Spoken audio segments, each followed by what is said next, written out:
Baik, saya akan lanjutkan pada tema ekosistem laut, yang dimana di sini adalah salah satu tujuan dari SDGs yang disepakati Indonesia pada perjanjian internasional tentang uh, pembangunan berkelanjutan. Ini salah satunya aspeknya adalah ekosistem laut. Nah, yang pertama-tama yang ingin saya buka di sini adalah fakta-fakta di mana Indonesia itu sangat berpengaruh dalam hal uh, kelangsungan ekosistem laut di dunia ini. Kenapa? Karena Indonesia yang pertama secara mendasar, Indonesia adalah negara yang sangat kaya akan flora, fauna, dan berbagai macam sumber daya alam yang di darat maupun di laut itu Indonesia sangat kaya. Nah, dari beberapa fakta yang saya dapat, yang pertama, 62% laut itu 62% wilayah negara Republik Indonesia adalah wilayah laut.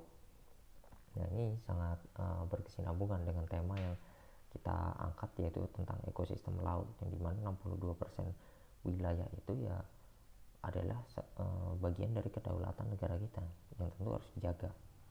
Dan tentu semakin luasnya suatu wilayah, maka akan semakin besar juga tantangan suatu negara untuk menjaga wilayahnya itu tadi.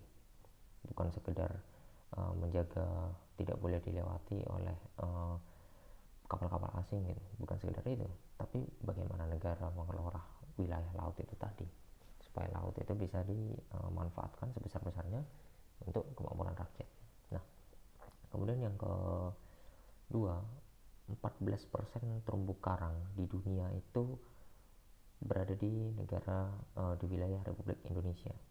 Nah, kalau kita lihat seberapa besar dunia itu, jadi sekitar 14% terumbu karang yang ada di dunia berada di negara kita. Kenapa terumbu karang sangat penting? 14% menurut saya angka yang sangat besar kalau kita bandingkan negara Indonesia dengan negara-negara di dunia. Yang pertama yang akan saya tanyakan, kenapa sih Indonesia itu jarang sekali terkena bencana alam, terutama tsunami? Karena terumbu karang itu tadi.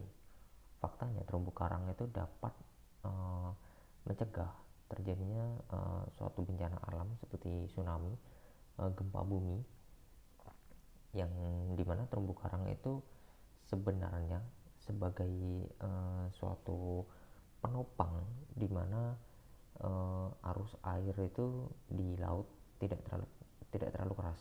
Jadi pada saat terjadi getaran di bawah laut itu, pada saat lempengan itu bergetar, maka kan ada suatu arus dari laut yang akan menerpa daratan itu tadi. Nah, sebelum air itu masuk ke daratan, itu sudah ditopang oleh terumbu karang. Maka dari itu pada saat terjadi pecahan lempeng, bahkan ya terumbu karang itu bisa mencegah itu tadi. Mengapa? Itu tadi Indonesia sangat nggak 100% terbebas dari bencana alam, terutama tsunami, tapi setidak-tidaknya bencana alam itu sangat minim sekali karena terumbu karang itu tadi. Nah, betapa pentingnya terumbu karang ini ya perlu kita sadari juga. 14% di wilayah negara kesatuan Republik Indonesia ya harus kita jaga juga, supaya yang pertama selain untuk pariwisata ya untuk keamanan kita juga pada akhirnya. Nah, kemudian fakta berikutnya, pasokan ikan di dunia itu pada tahun 2000 membutuhkan pasokan perikanan, dalam hal perikanan itu 19,6 juta ton. Dunia itu kekurangan 19,6 juta ton ikan untuk memenuhi kebutuhan warga dunia itu tadi. Kemudian di tahun 2010 kekurangan 37,5 juta ton dalam hal aspek perikanan. Kemudian di 2020 tahun ini dunia membutuhkan 62,4 juta ton ikan. Pertanyaannya, di Indonesia berapa persen potensi untuk dalam bidang perikanan ini? Karena luas wilayah kita yang sangat banyak, kita mempunyai sumber daya alam yang sangat besar.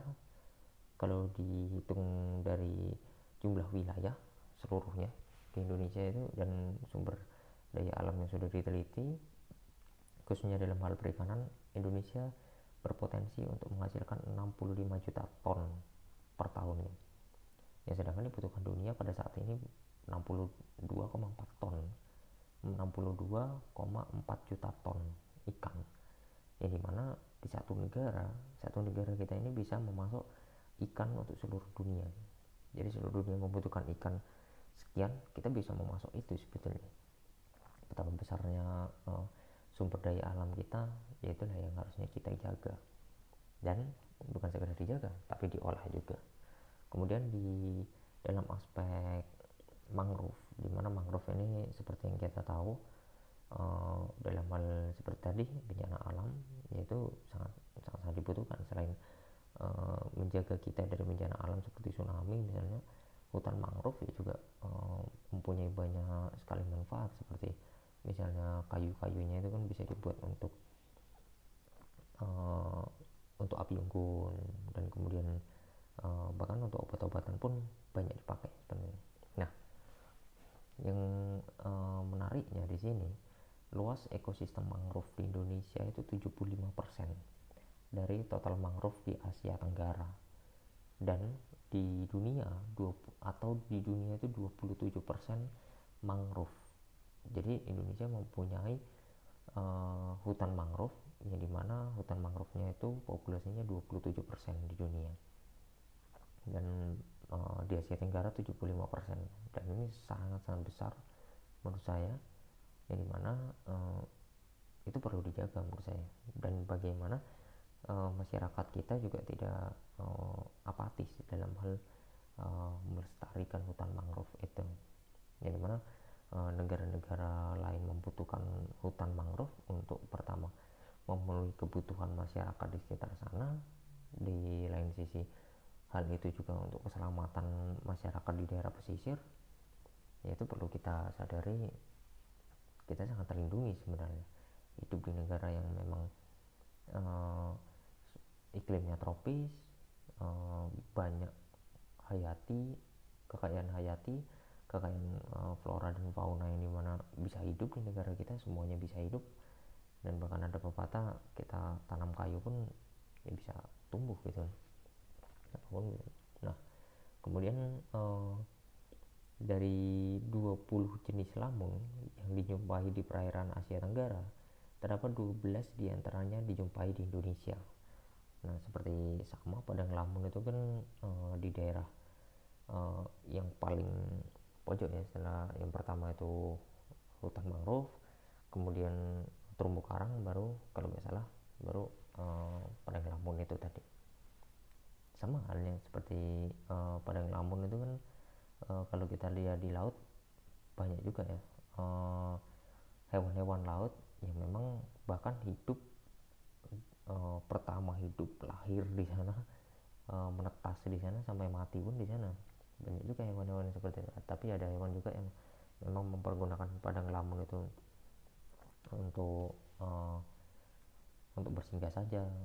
Seperti misalnya kalau di laut itu kan padang lamun sebagai konsumsinya dugong, kalau misalnya dugong dan hewan apa lupa saya satu lagi itu.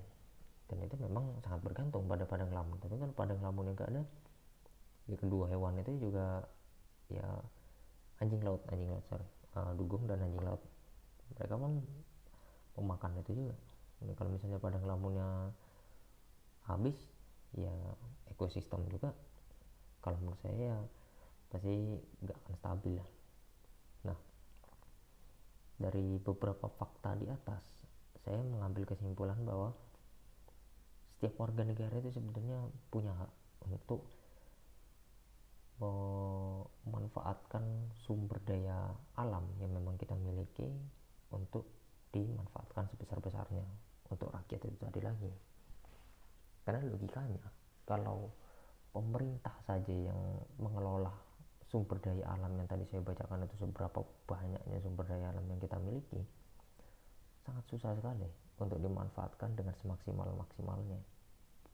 Kalau misalnya kita lihat di Undang-Undang Dasar pasal 28 I ayat 3 itu kan dijelaskan identitas budaya dan hak masyarakat tradisional dihormati selaras dengan perkembangan zaman dan peradaban. Nah, kalau yang seperti yang kita sadari kan Indonesia itu merdeka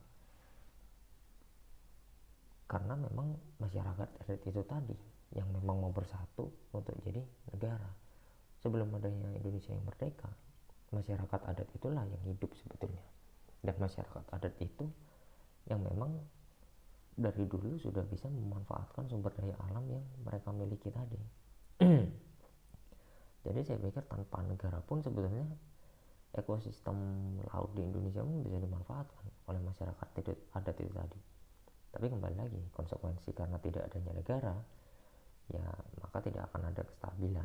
Tidak ada yang bisa menjamin suatu penegakan hukum, suatu jaminan hukum, suatu pengakuan hukum, dan lain sebagainya.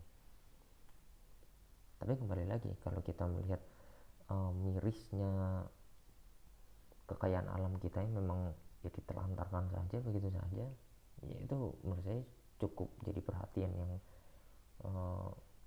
suatu kajian yang sangat menarik sih kalau menurut saya. Karena kalau misalnya kita lihat di pasal 27 ayat 1 Undang-Undang Pemda, karena kita membahas soal ekosistem laut, maka kita akan bahas tentang kewenangan untuk mengelola laut itu tadi. Kewenangan di dalam Undang-Undang Pemda itu diatur di pasal 27 ayat 1, yang dimana kewenangan itu diberikan untuk kepada pemerintah provinsi.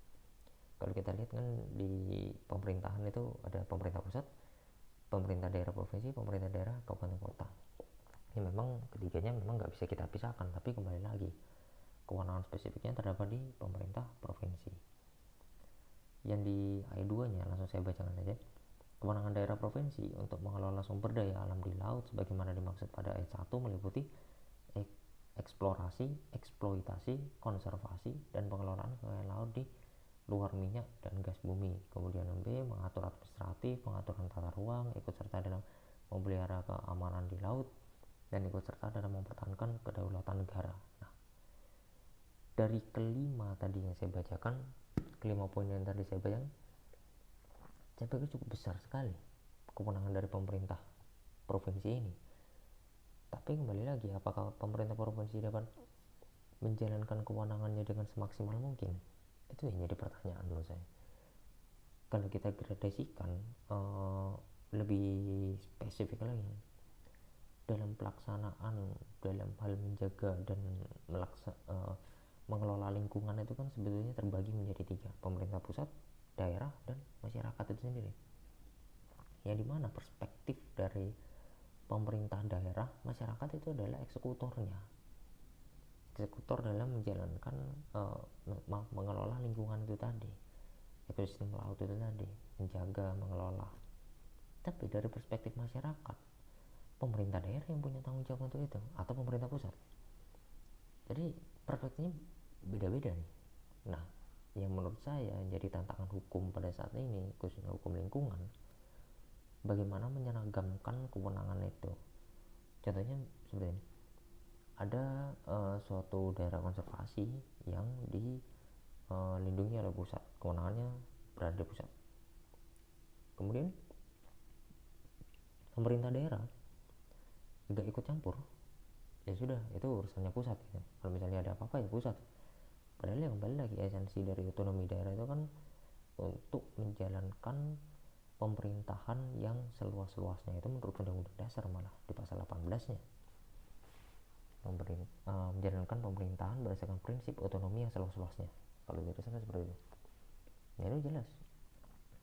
Kok bisa pemerintah pusat menjalankan kewenangan dalam hal misalnya konservasi itu tadi, dalam hal beberapa wilayah-wilayah yang memang dilindungi oleh pemerintah gitu, dalam hal hukum lingkungan gitu kan, itu yang menurut saya kontradiksi dengan pemikiran otonomi daerah itu tadi.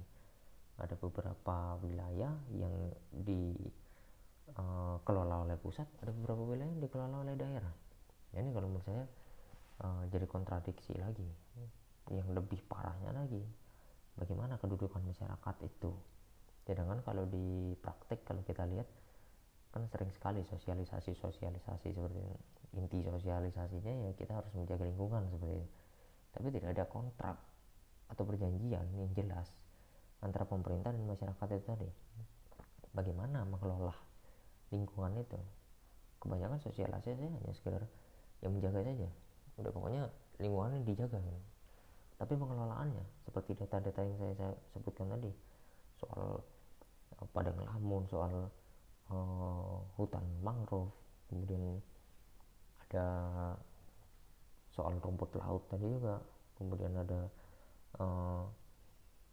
potensi perikanan juga, kemudian terumbu karang dan sebagainya, itu menurut saya ya perlu untuk diperhatikan juga, untuk dikelola gitu. Dan kembali lagi pada asasnya negara atau pemerintah pusat maupun daerah tidak akan bisa semaksimal mungkin untuk mengelola sumber daya alam yang kita miliki, karena itu banyak sekali jumlahnya. Dan kalaupun bisa, negara pasti memerlukan anggarannya sebesar-besarnya. Ya mau gak mau, kalau menurut saya ya masyarakat yang diberikan kewenangan penuh untuk mengelola sumber daya alam itu tadi. Ini kalau membutuhkan anggaran ya tinggal pemerintah yang berikan saja, bukan pemerintah yang menjalankan pengelolaan itu lagi. Mungkin pemerintah hanya diberikan batasan untuk menjaga saja gitu, tapi untuk mengelolanya sebesar-besarnya untuk masyarakat itu tadi, yang mengelola masyarakat, yang menerima masyarakat yang sebesar-besarnya juga.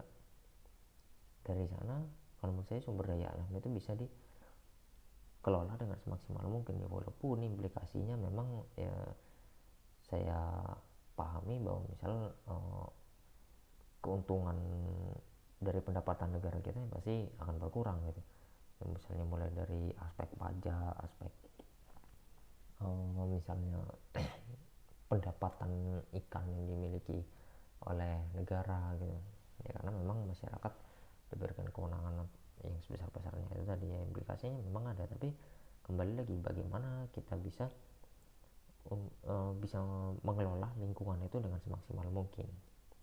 Nah di sini kalau kita lihat dari beberapa tahapan untuk membuat kebijakan itu kan secara sederhana ada tahap inisiatif, kemudian tahap akademis, dan kemudian tahap perancangan peraturan. Nah kembali lagi tujuan yang ingin kami sampaikan itu sebetulnya yang pertama adalah memberikan kewenangan pada masyarakat yang sebesar-besarnya untuk mengelola lingkungan.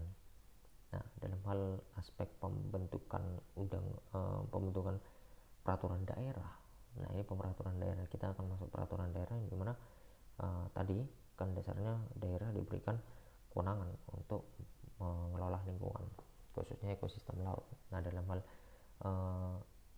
aspek perancangan peraturan daerah, di sini kan ada tahap inisiatif di mana masyarakat itu perlu untuk didengarkan suaranya dalam hal aspek penjagaan dan pengelolaan lingkungan, yang dimana nanti peraturan tersebut nanti akan memuat juga kewenangan dari masyarakat yang masyarakat mau itu apa gitu. Kami mau mengelola apa, masyarakat ini mau mengelola apa, soalnya diatur juga di sana.